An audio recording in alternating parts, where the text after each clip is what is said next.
וברוכים הבאים לתוכנית הזוהר של שחף ביליבום. כפיים בבקשה. כפיים בבקשה. אוקיי, כל מי שיודע, מי שראה את התוכניות שאני עושה, אז יודע שכל פורים אני מציגה 3 תחפושות הכי טובות. נ"ב, שלי ראשון. אוקיי, אז אני אציג. קודם כל התחפושת שלי. תחפושת של שטן.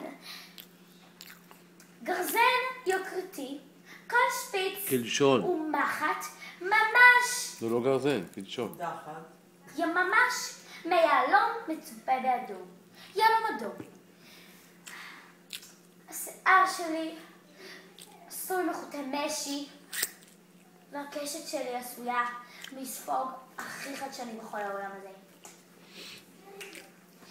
והנעליים שלא שמתי, הכי שווה בעולם.